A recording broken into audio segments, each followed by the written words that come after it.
कुठलंही उत्पादन किंवा कुठलीही कमोडिटी ही विकणं खूप अवघड आहे. पण जेव्हा तुम्ही commodity turns into a brand तेव्हा ते विकणं सोपं जातं. तर जे कंट्रीज आपल्याला आता लाकड देतात त्यांच्यावर आता हे झालेलं आहे की तुम्ही इतकं कापू शकत नाही. म्हणजे global warming and all of these reasons there is a stop on cutting how much they are cutting limitation. आणि फ्युचरमध्ये ट्रेडिशनल फॉरेस्ट राहणार नाही. तर ते फॉरेस्ट जर आपल्याला वाचवायचं असेल तर फॉरेस्टच्या बाहेर आपल्याला हार्डवूड तयार करावं लागेल. जमिनीत क्षार तयार होतात तेव्हा जमीन नापीक होते. कुठलाही अशा प्रकारचा कमर्शियल प्रोजेक्ट असेल तर ट्रान्सपरन्सी ही अत्यंत महत्त्वाची आहे. जोपर्यंत ट्रान्सपरन्सी मिळत नाही तोपर्यंत अशा प्रकारच्या प्रोजेक्ट्समध्ये कोणी जाऊ नये. तुम्ही जेव्हा युरिया देता एका झाडाला किंवा दिलं जातं पिकाला तेव्हा एकरी तुम्हाला साधारणपणे 90 किलो लागत असेल एखाद्या झाडाला. तर आम्ही जे UN-32 आणलं ते फक्त एकरी 1 लिटर लागतं. मोरिंगा असा एक प्लांट आहे की ज्याला मिरेकल प्लांट सुद्धा बोलू शकतात आपण.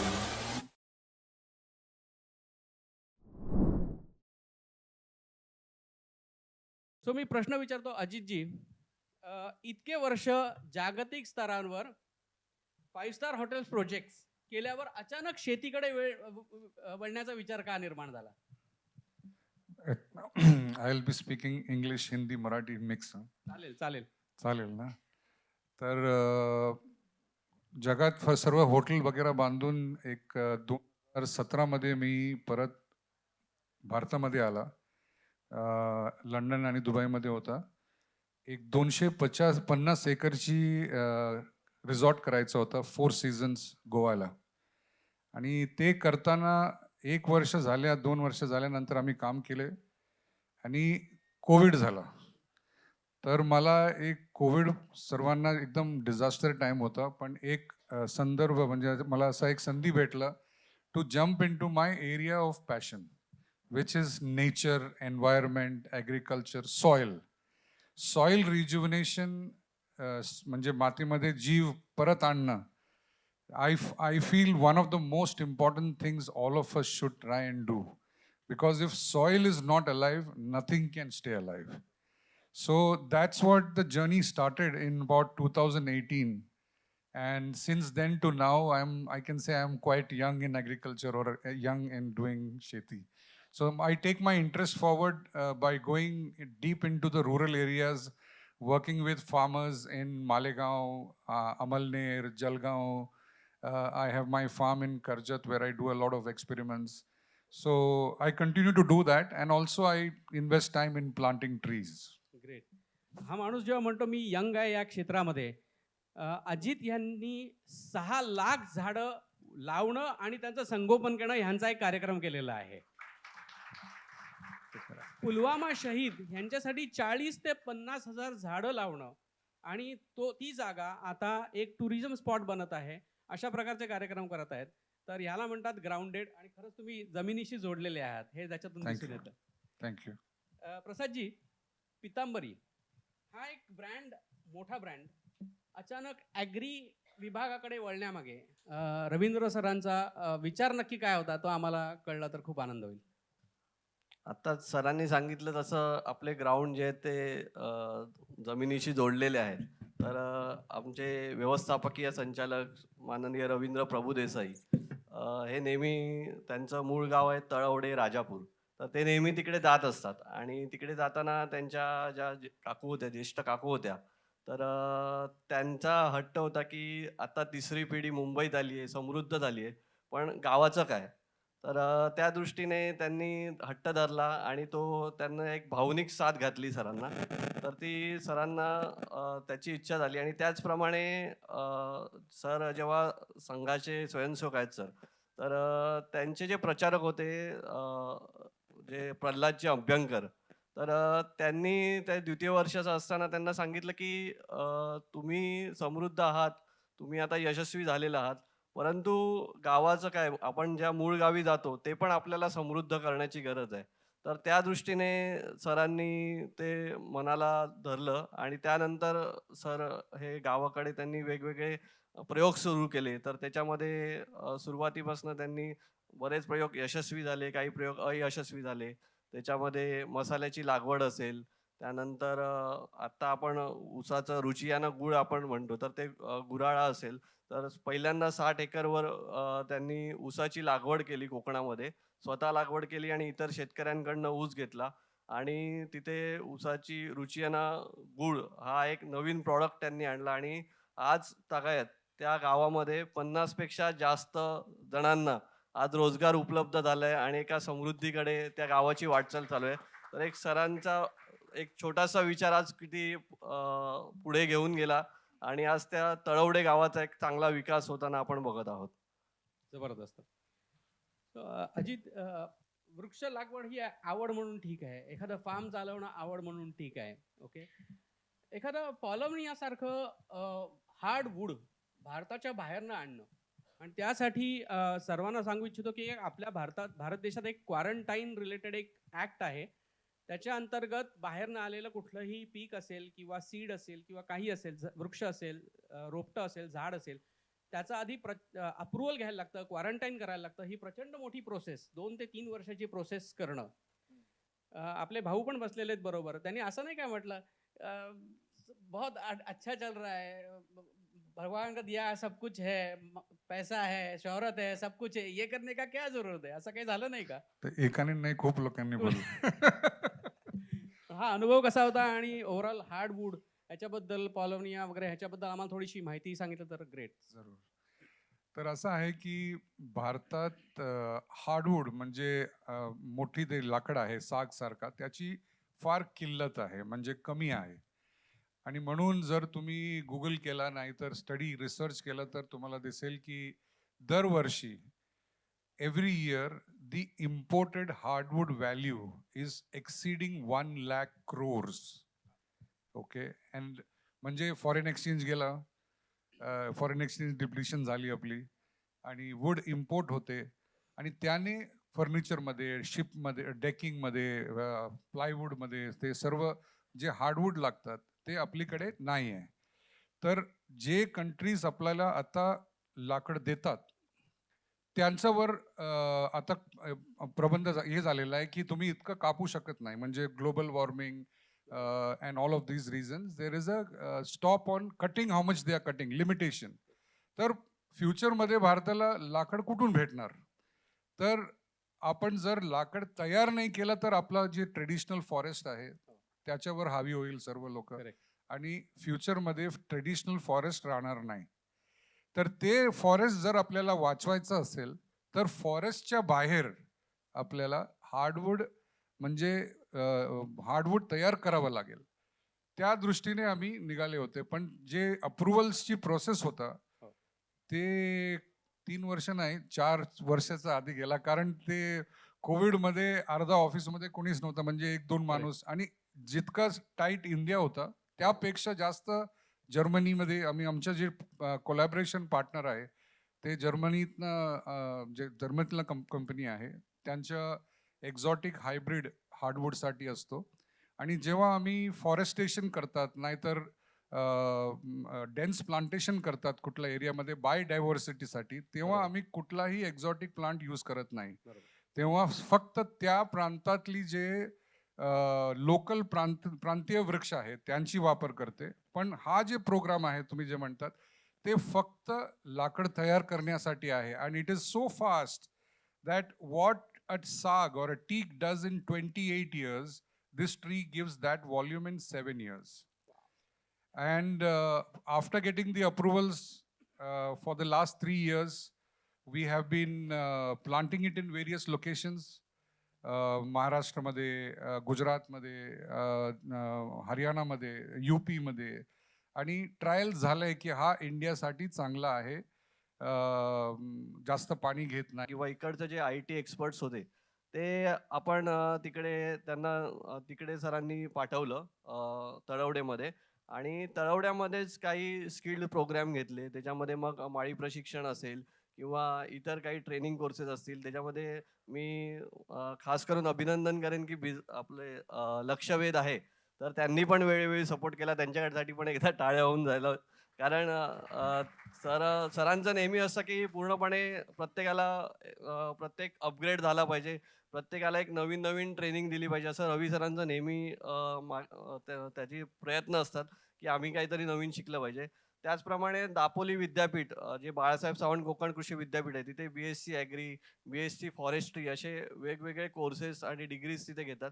तर तिकडची ही मुलं आपण तिथे घेतली आणि आज तिकडे नर्सरी असेल किंवा प्लांटेशन असेल, त्याचप्रमाणे प्रोसेसिंग असेल, तर या सर्वसाठी तिथे आपण आज ट्रेनिंग घेऊन स्किल्ड एक आपण मॅनपॉवर आपण तयार केलेली आहे आणि इकडचे जे आय-टी प्रोफेशन्स वगैरे आहेत, ते पण आपण तिथे शिफ्ट करून त्यांच्या पण नॉलेजचा फायदा आपण तिथे करून घेत आहोत आता.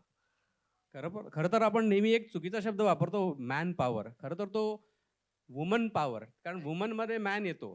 त्यामुळे वुमन पॉवर त्यांचा सहभाग कसा होता आणि त्यांना तुम्ही कसं प्रशिक्षित केलं किंवा त्यांचा सहभाग किती होता ते जरा एक नक्कीच. सांगा. आता आमचं खास करून फूड प्रोसेसिंगमध्ये महिलांचा हात कोण धरू शकत नाही. आज महिला किती सुगरण आहेत ते आपल्याला माहिती आहेत.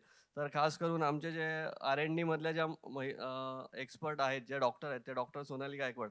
त्या पण महिलाच आहेत आणि त्यांच्याकडे पूर्ण फूडचं R&Dचं डिपार्टमेंट आहे. तर सर नेहमीच महिलांना प्रोत्साहन देतात. आज आमची जी मीडिया डिपार्टमेंट आहे, त्या स्वतः प्रिया मॅडम हँडल करतात. प्रिया प्रभुदेसाई हँडल करतात. क्रिएटिव्ह डिपार्टमेंट शैलजा शेट्टी आहेत त्या हँडल करतात. तर ह्या सर्वांचं सर महिलांना पण तेवढंच प्राधान्य पितांबरीमध्ये त्यांना पण एक प्रोत्साहन दिलं जातं आणि त्यांच्याकडे आपण म्हणू शकतो की शेतीचं पण एक चांगलं त्यांच्याकडे स्किल आहे. आज तुम्ही जर भारतात बघितलं तर महिलांचं पण योगदान खूप आहे शेतीमध्ये. खास करून जर बियाणं असेल तर बियाणं खास करून महिलांकडनं लावलं जातं अशी प्रथा आहे. की त्यांच्यामुळे बीज निर्मिती चांगली होते असं म्हटलं जातं. कारण शेवटी लक्ष्मी आपण म्हणतो तिला. तर नक्कीच महिलांचं योगदान हे पितांबरीमध्ये खूप चांगलं आहे आणि इकडेच नाही तर तळवडे राजापूरमध्येही आमच्या खूप महिला सहभागी आहेत. Great, great. पूर्वी आपण म्हणत होतो की साग लागवड. तुम्ही पण ऐकलं असेल साग लागवड आणि त्या टाईपच्या स्कीम्स, एमू फार्मिंग अशा बऱ्याच स्कीम्स आल्या आणि कमर्शियल ॲस्पेक्ट तिथे लोकांना मिळाला नाही किंवा काही काही ठिकाणी लोकांना वाईट अनुभव आले. तेव्हापासून ह्या क्षेत्राकडे लोकांचा बघण्याचा अचानक दृष्टिकोन हे झाला की काय अरे काय म्हणजे साग फार्मिंगमध्ये तुम्ही खूप मोठी-मोठी स्वप्न दाखवलीत.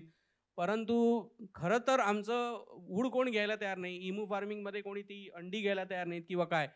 तर आता हे आपण नवीन काहीतरी बाहेरनं आलं आणि अशा प्रकारच्या जर गोष्टी असतील, तर त्याच्यासाठी तुम्ही काय काळजी घेतली पाहिजे, की लोकांच्या दृष्टीने कुठलीही शंका राहता कामा नये.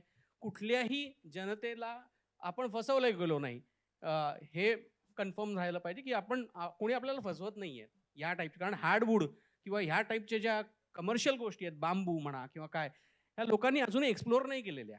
तर त्यांच्यासाठी तुम्ही काय कराल किंवा लोकांनी काय करावं, की ज्याच्यामुळे मनात कुठलीही शंका राहता कामा नये? Thank you.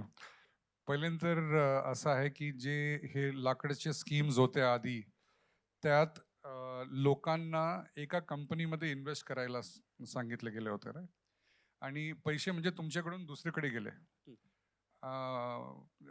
The primary reason why we are different is हा स्कीममध्ये तुम्हाला बाहेर कुठे पैसे पाठवायचेच नाही. तुमची जमीन, तुमचं लागवड, तुमचं कंपनी त्याच्यात पैसे टाकायचे. फक्त हा स्पेशलिस्ट कंपनी ते मॅनेज करेल त्याची एक अरेंजमेंट आहे. पण तुमच्या नाकाखाली अकाउंटिंग बुक्स तुमच्याकडे. हा कंपनी काही घेऊन जाणार नाही. आणि ते तर ट्रान्सपरन्सीमध्ये हा एक फर्स्ट स्टेप. 100% ट्रान्सपरन्सी असेल म्हणजे आम्ही तुमचं बुक मॅनेज नाही करत. तुम्ही तुमचं बुक मॅनेज करतात त्यात आम्ही पण आहे. तसा एक that is the primary step. आणि सेकंडरी असं की प्रत्येक प्रोजेक्टला एक लीगल SPV म्हणून सेपरेटली ऑर्गनाईज करतात. म्हणजे सर्व काही 10,000 मी जो म्हटलं ते सर्व एका बॉक्समध्ये नाही आहे. प्रत्येक कंपनी 100 एकर असो 50 एकर असो की ते सर्व प्रत्येक डिफरंट कंपनीज असणार. SPV असणार, special promotion vehicle only for that project. तसं म्हणजे आणि लीगली आम्ही चेक केलेलं आहे आणि बाकी सर्व स्टेप्स घेतलेलं आहे की आम्ही कसलाही असं मिस्टेकमध्ये जाऊ नये म्हणून. म्हणजे कुठलाही अशा प्रकारचा कमर्शियल प्रोजेक्ट असेल, तर ट्रान्सपरन्सी ही अत्यंत महत्त्वाची आहे. जोपर्यंत ट्रान्सपरन्सी मिळत नाही, तोपर्यंत अशा प्रकारच्या प्रोजेक्ट्समध्ये कोणी जाऊ नये. बरोबर? बरोबर, अगदी बरोबर. ॲग्रो डिव्हिजन सुरू केल्यानंतर तुम्ही कुठल्या प्रॉडक्ट्सवर भर दिला किंवा मगाशी तुम्ही ऊसाचा गुऱ्हाळ किंवा गूळ किंवा बियाणं किंवा इतर गोमय असं काही गोष्टींबद्दल आपण चर्चा केली, तर त्यात कुठल्या गोष्टींवर तुम्ही जास्त भर दिला आणि का भर दिला? सुरुवात करताना म्हणजे सरांचं एक नेहमी आम्हाला म्हणणं असतं किंवा शिकवणं असतं, की कुठलंही उत्पादन किंवा कुठलीही कमोडिटी ही विकणं खूप अवघड आहे. पण जेव्हा तुम्ही commodity turns into a brand, तेव्हा ते विकणं सोपं जातं. तर आम्ही प्रत्येक गोष्ट हे ब्रँडमध्ये कन्व्हर्ट करण्याचा प्रयत्न करत असतो. तर त्याच्यामध्ये तुम्ही म्हणत असाल तर फिनिश प्रॉडक्ट जे गूळ असेल किंवा गूळ पावडर, रुचियानं गूळ पावडर असेल, लाईम सॉस असेल, तर असे फिनिश प्रॉडक्टवर आमचा मेजर फोकस असतो.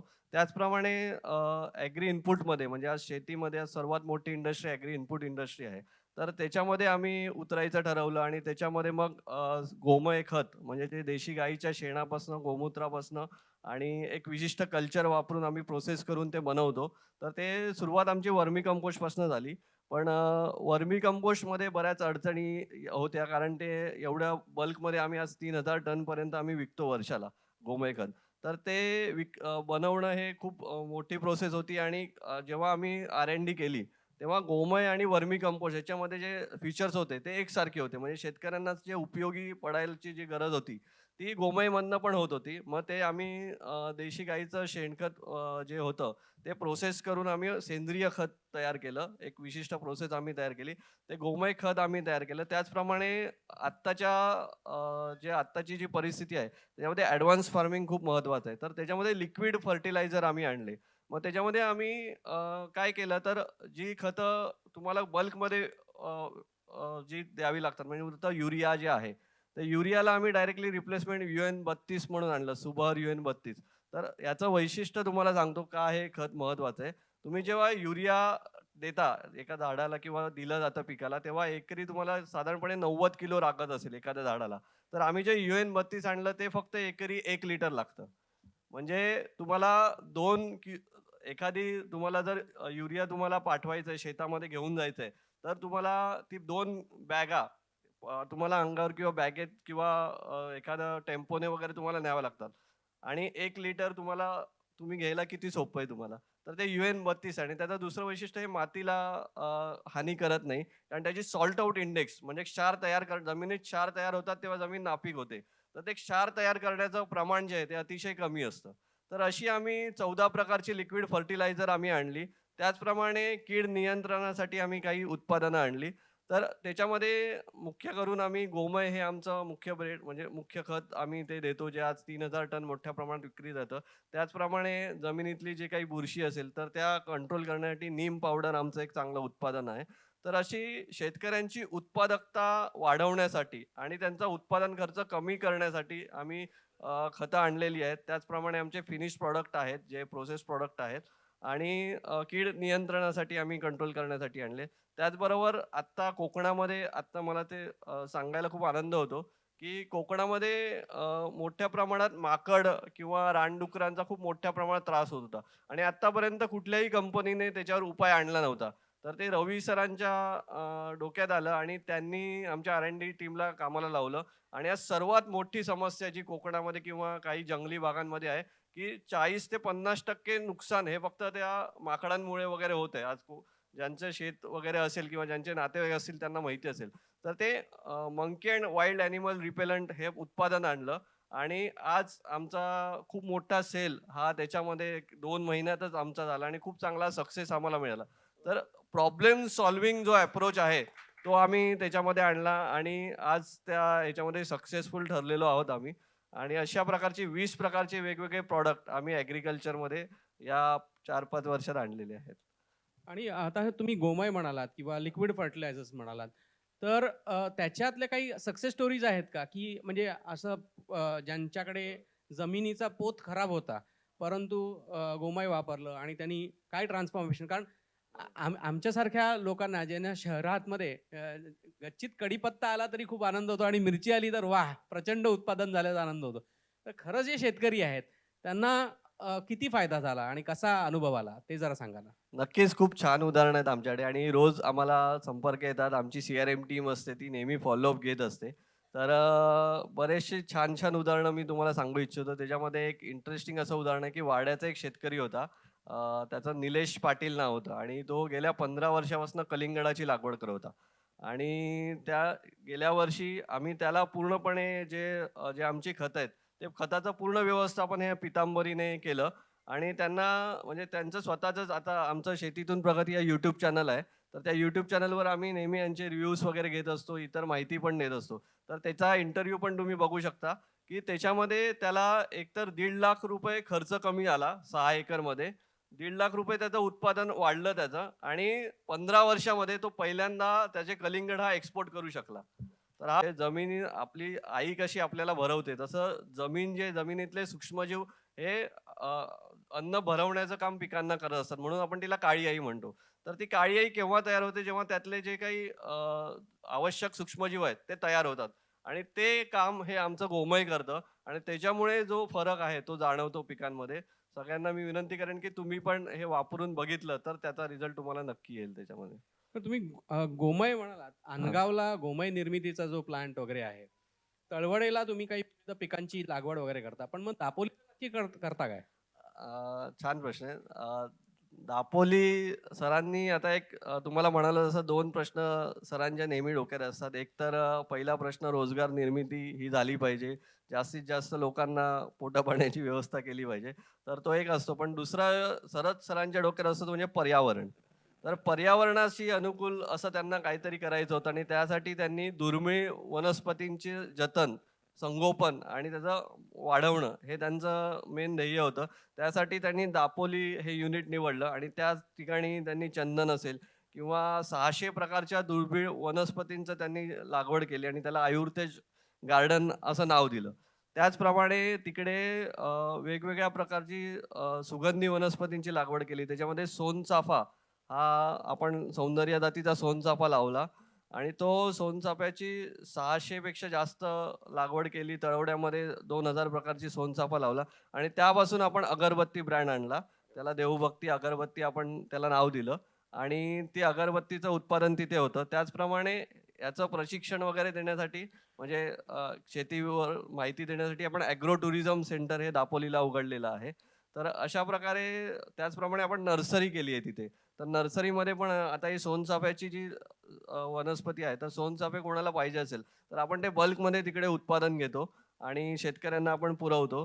त्याचप्रमाणे अगरबत्ती आणि फूड प्रोसेसिंग असं तिकडे वेगवेगळे कृषी आधारित उद्योग तिथे आपण घेत आहोत सध्या दापोलीमध्ये. जबरदस्त. सो आपण आज म्हणजे सोनचाफा म्हणा सरांचा. सोनचाफा म्हणा किंवा ह्या प्रकारच्या वस्तू आहेत त्या तुम्ही एक्सपोर्ट होणं किंवा मुरिंगा किंवा तुम्ही मिलेट्सबद्दल बोलला होतात. मिलेट्स म्हणा, मुरिंगा म्हणा. आजकाल म्हणजे मुरिंगा म्हणजे काय आहे? मला वाटलं मुरिंगा म्हणजे काहीतरी जबरदस्त एक्झॉटिक असेल. शेवग्याच्या शेंगा, ज्या अगदी फ्रीमध्ये मिळायच्या. कुठल्याही शेताच्या बांधावर शेवग्याच्या शेंगांचं झाड असायचं आणि शेवग्याच्या शेंगा काढून लोकं पटकन म्हणजे पूर्वी तर लोकं म्हणायचे, "अरे अचानक पाहुणे आले तर काय करावं? बाहेर शेवग्याच्या शेंगाचं झाड आहे. पटकन आमटी करून हे करता येते." आता त्याला मोरिंगा मिळाल्यानंतर ते एवढं फॅशनाइज झालेलं आहे. पण त्याला एक्सपोर्ट च्या दृष्टीने आपण जर म्हणू खरंच ह्या टाईपच्या प्रॉडक्ट्सना एक्सपोर्टला व्हॅल्यू आहे का? आणि कशाप्रकारे आपण परकीय चलन ह्याच्यातून मिळवू शकतो किंवा परकीय चलन वाचवू शकतो? तर मोरिंगा असा एक प्लांट आहे की ज्याला मिरेकल प्लांट सुद्धा बोलू शकतात आपण. म्हणजे त्याचा शेवगा तर एक आहेच, पण पानापासून ते पानं एका प्रकारे ड्राय करायचं म्हणजे स्लो ड्राईंग प्रोसेस. त्याची व्हॉलटाईल कंपाऊंड्स वगैरे सर्व ट्रॅप करून त्याला ड्राय करून पावडर करून फक्त पानांची पावडर जी आहे त्याच्यात जितकं न्यूट्रिशन आहे ते कुठलाही एका झाडामध्ये इतकं सारं न्यूट्रिशन म्हणजे फॉस्फरस, मॅग्नेशियम काय तुम्हाला पाहिजे ते ठोस ठोसून भरलेलं आहे. वाह! आणि आता जगात त्याची मार्केटिंग असं चालू आहे की तुम्हाला 6-10 आयटम घ्यायचा नाहीये, फक्त याची 1 टीस्पून घ्या नाहीतर 2 गोळ्या घ्या. तुमच्या दिवसाचा जे पुरवठा आहे ते होऊन जाईल. जबरदस्त. म्हणून आता मार्केट एकदम जबरदस्त उघडलेलं आहे आणि इंडिया एक्सपोर्ट करायला पाहिजे. आणि ऑर्गॅनिक पद्धतीने करायला पाहिजे ते. शेवग्याला जे झाडं ठेवतात त्यातून पानं काढत नाही. हा. ते घराच्या आमटी वगैरे करायला ठीक आहे, पण जर फक्त पानं करायचं असेल तर त्याला एक मीडियम हाईट पर्यंत फक्त ग्रो करायला देते. आणि नवीन पानं म्हणजे कौलं पानं काढायला पाहिजे, हो. Not matured darkened leaves. Then the nutrition is maximum, but the market is big, and Great. and the product is genuinely amazing. Okay. Millets बद्दल काय सांगाल? कारण Millet आजकाल सगळ्यांना वजन कमी करायचंय. तर मिलेट्सनी काहीतरी फार मॅजिकल होतं असं आम्ही ऐकतो. खरं आहे का? कोणाला अनुभव आहे का मिलेट्सचा आणि मॅजिकल वजन कमी झाल्याचा? millets is a very big subject. Right. There are small millets, big millets. म्हणजे ज्वार बाजरा हे तर कॉमन मिलेट्स आहे, पण त्याच्यात कोडो आहे, रागी आहे असा. आणि you have to be careful. काही लोक बोलतात 3 मिलेट मिक्स करा, चपाती करून घ्या. तसं नाही करायचं. ते वेगवेगळ्या मिलेटमध्ये न्यूट्रिशनची जी मात्रा आहे ते डिफरंट प्रपोर्शनवर असतात. तुम्ही आठवड्यात दोनदा एक असं घ्या, तरीही कुठलाही permanent disease, blood pressure, blood sugar, मोटापा जे आहे त्याच्यासाठी आपल्याला कस्टमाइज करायला होईल की तुम्ही मिलेट कसं घ्यायचं. तर त्याच्यात औषधी आहे, पण ते बॉडीला एम्पॉवर करते हील करायला. म्हणजे तुम्ही स्वतः तुम्हाला हील करेल. त्यामध्ये मिलेट जे नॅचरल म्हणजे मिलेटमध्ये जे न्यूट्रिशन आहे म्हणजे फूडमध्ये कुठलाही ऑर्गॅनिक फूडमध्ये ते बायो अब्झॉर्बेबल फॉर्ममध्ये असतो. म्हणजे आपला बॉडीला एकदम समजतं की हा हे मला पाहिजे.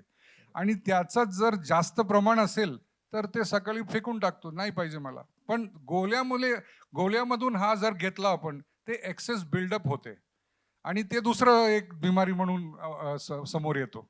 बरोबर. तर मिलेटमध्ये खूप ताकद आहे आणि सर्व लोक त्याला स्टडी करून आपल्या स्वतःचं प्रमाणे कसं घ्यायचं ते ठरवून नंतर त्याची सेवन करायचं. जबरदस्त. पण एक क्विकली सांगा की तुम्ही मागे प्रयोगांबद्दल म्हटलं, त्यात अग्निहोत्र बद्दल काय प्रयोग केले होते तुम्ही? बिग मोठा सब्जेक्ट नाही, आहे. पण वेळ नाही आपल्याला. मला आधीच आता इंडिकेशन यायला लागलेले आहेत. तर हा एक मोठा सब्जेक्ट आहे, विज्ञान आहे, म्हणजे एक शास्त्र आहे अग्निहोत्र.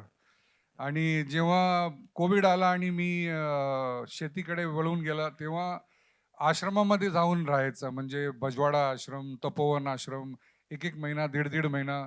तर तपोवन आश्रममध्ये मी अग्निहोत्र करायला शिकलो. आणि ते शिकताना का करायचं त्याच्या मागे what is the scientific reason behind, what does Agnihotra do, what is Agnihotra? It's a homa therapy. Okay. Homa therapy for healing the earth and the people and the lives who live on this planet.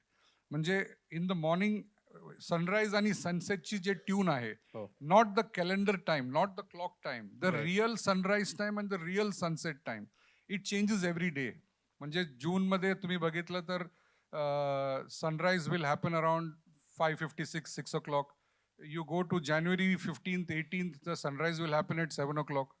So the flip of the time of sunrise differs, not on our clock, but in real time, right?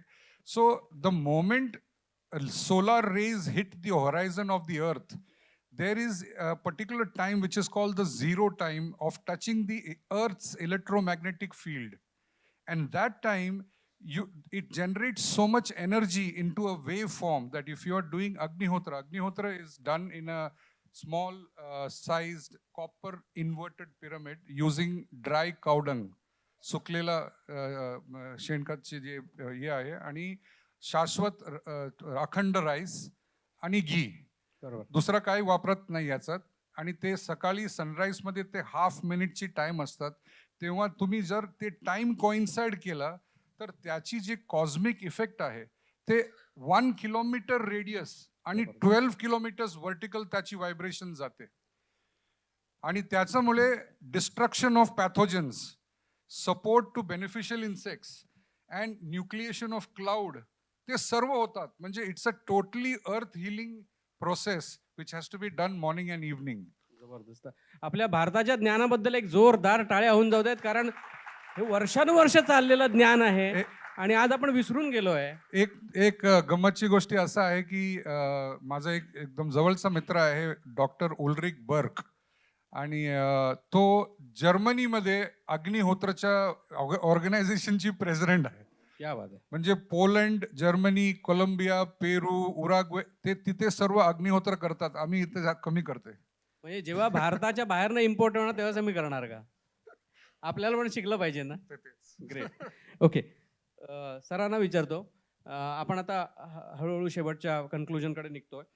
आमच्यासारखे जे लोक आहेत जे गच्चीमध्ये शेती करतात किंवा ज्यांना खरंच जागा आहे गावाला, काही करायचं आहे आणि त्यांना शिकायचं आहे, तर तुमच्याकडून आम्हाला काही मार्गदर्शन मिळेल का?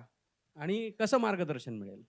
नक्कीच आमची पूर्ण म्हणजे BSc ॲग्रीचा आमचा पूर्ण ग्रुप आहे, जे ॲग्री एक्सपर्ट्स आहोत. माझ्यासारखे अजून 10 जण आहेत, जे ॲग्रीमध्ये एक्सपर्ट आहेत आणि ते वेगवेगळ्या ह्याच्यामध्ये म्हणजे फॉरेस्ट्रीमध्ये आहेत. त्यानंतर काही फूड प्रोसेसिंगमध्ये आहेत, बी-टेकमध्ये आहेत.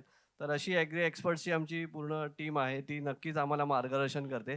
त्याचप्रमाणे आपण जे काही प्रोजेक्ट्स केलेले आहेत, तर त्याच्यामध्ये आम्ही आता वेगवेगळ्या प्रकारचे सूप्स बनवतोय. त्याच्यामध्ये मोरिंगा तुम्ही आता म्हणालात तसं मोरिंगा सूप आहे, मेथी सूप आहे, कोरिएंडर सूप आहे. अशी 4 प्रकारची आम्ही ॲडव्हान्समध्ये सूप बनवली जी हेल्दी पण आहेत. तर त्याचं जे काही रॉ मटेरियल असेल किंवा आता आम्ही ऊसाचं गुऱ्हाळं बनवलं होतं. तर तिथे ऊस लागतो. तर त्या ऊसाची पण निर्मिती असेल किंवा आता बांबूचं उत्पादन आम्ही मोठ्या प्रमाणात घेणार आहे. बांबू आता ही काळाची गरज झालेली आहे. तर त्या बांबूचं उत्पादन असेल, तर ते सगळं तुम्ही घेऊन आम्हाला ते सप्लाय करू शकता. कारण आमचं प्रोडक्शन आणि मार्केटिंगमध्ये एक्सपर्टी आहे.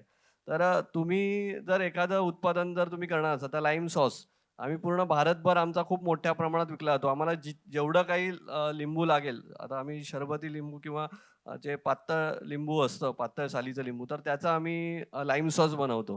तर तो सॉस बनवण्यासाठी आम्हाला लिंबू खूप मोठ्या प्रमाणात लागतात. तर तो लागणारा जो काही निविष्ठा आहे, तो आम्ही तिकडचे जे कोण शेतकरी असतील किंवा आजूबाजूचे असतील, तर त्यांच्याकडनं आम्ही करून घेणार आहे. त्यांना आम्ही म्हणजे प्लांट्स पण देऊ शकतो, जेणेकरून ती ऑथेंटिसिटी आम्हाला पाहिजे असते. म्हणजे आम्ही जी एक व्हेरायटी सांगतो स्पेसिफिक, आता लिंबू असेल तर ती शरबती असते, मेथी असेल तर ती लाल कड्याची मेथी असते, ज्याचं म्हणजे क्वालिटी चांगली असते. तर असे जे काही चांगल्या व्हेरायटी असतात, ज्याच्यापासून आपल्याला चांगलं जे एंड प्रॉडक्ट मिळेल. तर असं उत्पादन कुठलं घेतलं पाहिजे आणि त्याचं एंड प्रॉडक्ट पण आम्ही खरेदी करू त्याच्यामध्ये. तर अशी वेगवेगळी उत्पादन तुम्ही घेऊ शकता. तुम्हाला प्लांट्स पाहिजेत, तर ते प्लांट्स आम्ही देऊ शकतो. त्यासाठी जी खतं लागणार आहेत, तर त्या खतं त्याचबरोबर त्याचं मार्गदर्शन, की त्याचा कसं करायला पाहिजे. तर या सर्वाचं मार्गदर्शन आणि तुमचं शेती कशी सुरू करायची असेल, तर त्याबद्दलचं पण आम्ही मार्गदर्शन ॲज अ ॲग्री केअर टीमकडनं आम्ही तुम्हाला देऊ शकतो त्याच्यामध्ये. जबरदस्त. धन्यवाद. मित्रांनो, मी तुमच्यासमोर एक विचार मांडणार आहे. आजकालच्या रीलच्या जमान्यात जेव्हा आपण ऐकतो झटपट, पटापट, लक्ष्मी घर के अंदर, ऐकलंय तुम्ही? ऐकलंय? फॉलो पण केलं असेल नाही का? जरा विचार करा, लक्ष्मीपूजनाची वेळ आहे. दिवाळीमध्ये लक्ष्मीपूजनाचं ताट दागिन्यांनी, पैशांनी सर्व भरलेलं आहे. पूजा झाल्यानंतर आपण हे ताट कपाटात ठेवतो, राईट? आपण घराच्या बाहेर गॅलरीत किंवा अंगणात नेऊन ठेवलं तर? करू शकतो का हे आपण?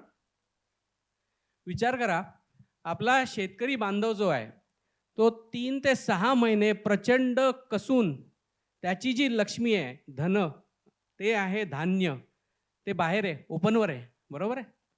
विचार करा, त्या आपल्या शेतकरी बांधवावर किती प्रचंड दडपण असेल आणि किती त्रास सहन करून आज तो आपल्याला अन्न देतो आहे, पोटाला देतो आहे.